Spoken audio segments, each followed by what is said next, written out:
নিয়মবিহীন লাইসেন্সহীন গাড়িগুলো just traffic পুলিশের পকেটে কিছু টাকা গুঁজে দিয়ে আসতে পার পেয়ে যাচ্ছে। মাননীয় সভাপতি, আজকে এগুলো পিছিয়ে দিয়ে যদি খান্দা নড়ে তখন করে ফাইলগুলো আজকে যাওয়া হয়। মাননীয় সভাপতি, এ হচ্ছে আজকে আমার বাংলাদেশের চিত্র। এছাড়াও এই দুর্নীতির কারণে সামাজিক বৈষম্য তৈরি হয়।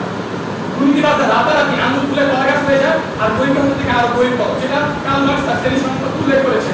এই যে শ্রেণী সংখ্যা তৈরি হচ্ছে, একটা আজকে লোকে বলে কারো বলে টাকা পাহাড়, কারো বলে নির্ভা, দুর্নীতিতে সেরা মোড়া আমরা বাঙালি চা। আজকে আমাদের দুর্নীতির কারণে এইভাবে শ্রেণী বৈষম্য তৈরি হচ্ছে। আমি সভাপতি, এছাড়াও দেখুন দুর্নীতির কারণে আমরা বিদেশি বিনিয়োগগুলো হারাচ্ছি। কারণ বিদেশি দেশগুলো তারা দুর্নীতিগ্রস্ত দেশগুলোতে বিনিয়োগ করতে আগ্রহ হারায়, তারা এখানে ঝুঁকি মনে করে। বিশ্বব্যাংকের তথ্য অনুযায়ী প্রতি উন্নয়নশীল দেশে 8% দুর্নীতিতে 25% বিদেশি বিনিয়োগ করে। মাননীয় সভাপতি, শুধু এই নয়, ঢাকায় নিযুক্ত বাকি রাষ্ট্র পিটার ইতিহাস বলেন বাংলাদেশে রাজনীতিতে এখনো দুর্নীতি একটি বড় সমস্যা। যদি বাংলাদেশের রাজনীতি থেকে দুর্নীতি দূর করা যায় তাহলে বিদেশি বিনিয়োগ অবশ্যই বাড়বে। মাননীয় সভাপতি, আমি একটি উদাহরণ দেখুন, বাংলাদেশে আজকে বিশ্বব্যাংকের তথ্য অনুযায়ী প্রতি 1 কিলোমিটার রাস্তা তৈরিতে চায়না এবং ভারত থেকে বেশি খরচ হচ্ছে। কিন্তু আজকে যদি আমরা এই তথ্যটা দেখি যে আজকে বাংলাদেশের রাস্তা চিত্র দেখি, তাহলে কি দেখুন মাননীয় সভাপতি, দেখতে পাবেন বাংলাদেশে এমন কিছু রাস্তা আছে যেখানে দুধ উৎসবের কারণে আপনি সাজেক ভ্যালি নেকবিলাস উপভোগ করতে পারবেন এই রাস্তাগুলোতে। শুধু তাই নয়, গত বছর সাতক্ষীরা 2 নং আসনের সংসদ সদস্য তিনি নির্বাচনী এলাকা নিয়ে সংসদে বলতে গিয়ে বলেন যে আমার একটি নির্বাচনী এলাকার রাস্তা অবস্থা হচ্ছে এমন, তো অন্তঃসত্ত্বা নারী যদি এই রাস্তা দিয়ে যায় তার রাস্তাতে ডেলিভারি হয়ে যায়। এ হচ্ছে বাংলাদেশে চায়না এবং আমেরিকা থেকে দ্বিগুণ খরচে প্রতি রাস্তা নির্মাণে হচ্ছে এই অবস্থায় হচ্ছে ভালো।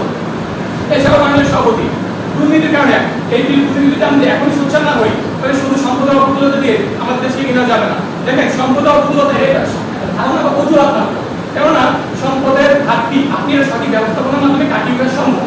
কিন্তু যেই দেশ একটা দুর্নীতির ফাঁদে আটকা পড়ে গিয়েছে সেই দেশ সেই দুর্নীতি জাল থেকে উন্নতির উন্নয়নের সোপানে কখনো পৌঁছাতে পারবে না। এর জন্য বেশি দূর উদাহরণ দেওয়া লাগবে না, আমাদের সাউথ ইস্ট এশিয়ার একটি দেশ আমরা সিঙ্গাপুরের দিকে তাকাতে পারি, যাদের আয়তন হচ্ছে আমাদের দেশের ফেনী জেলার চেয়েও ছোট। আমাদের ফেনী জেলার আয়তন হচ্ছে প্রায় 990 কিলোমিটার, আর 2023 হিসাবে অনুযায়ী সিঙ্গাপুরের এরিয়া টোটাল বা আয়তন হচ্ছে 750 কিলোমিটার। কিন্তু দেখেন আজকে বিশ্বে যাকে নগর রাষ্ট্র সিটি স্টেট এত ছোট শহর, কিন্তু এই রাষ্ট্রটা থেকে আজকে সারা বিশ্বে ইম্পোর্ট এক্সপোর্ট এখানে নিয়ন্ত্রণ হচ্ছে। আজকে আজকে সময় টিভি আজকে ফ্রান্স, ইতালি, জার্মান, স্পেনকে পিছনে ফেলে দিয়ে সিঙ্গাপুরের পাসপোর্ট দাম এত বেশি হয়েছে, সিঙ্গাপুরের পাসপোর্ট দাঁড়ি 195টা দেশে কোনো ভিসা ছাড়া ভ্রমণ করতে পারবে। এটা কি তাদের উন্নয়নের জন্য প্রমাণ নয়? যে এটা কি আমাদের জন্য বোঝার জন্য যথেষ্ট নয় যে একটি দেশে আপনি উন্নয়নের জন্য শুধু সম্পদের ঘাটতি থাকে? কারণ দেখুন সিঙ্গাপুরের কিন্তু জাপানের মতো তাদের কোনো নিজস্ব খালি শিল্প নেই, না আছে তাদের কাতারের মতো তেল আছে, না মধ্যপ্রাচ্যের দেশগুলোর মতো তাদের অনেক প্রাকৃতিক সম্পদ আছে, না কিছু নেই। কিন্তু তারা আজকে এই পর্যায়ে কিভাবে এসেছে? তারা দুর্নীতিকে কঠোরভাবে নিয়ন্ত্রণ করেছে। তারা তাদের প্রশাসনে তারা যোগ্য ব্যক্তিদেরকে বসিয়েছে, যারা যোগ্য এখানে প্রযুক্তির আধুনিকায়নকে স্পর্শ করিয়েছে। এর মাধ্যমে তারা আজকে সারা বিশ্বের মধ্যে একটি রোল মডেলে পরিণত হয়েছে। মাননীয় সভাপতি, তাই আমি বলবো যারা সম্পদের ব্যক্তিগত বলে গিয়েছে এটা শুধু একটা অজুহাত মাত্র।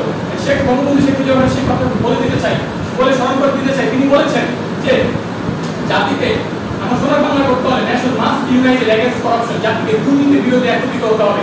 আমি সভাপতি তিনি আরো বলেন সবাই পেলাম সোনার খনি আর আমি পেলাম চোরের খনি।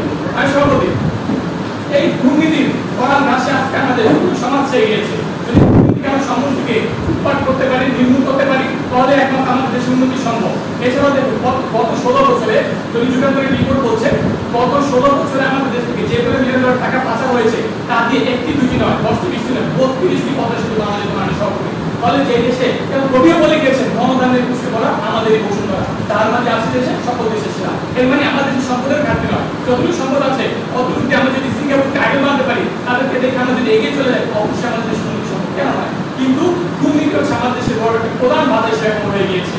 তাই বলবো আমাদের আজকে আমাদের সাথে সুরেশ মুনির দ্বিতীয় প্রতিপক্ষ এই কথাই বলবে সর্বত্র অবগত দুনিয়া উন্নয়ন প্রদান করে। আমি আমার বক্তব্য এখানে শেষ করছি।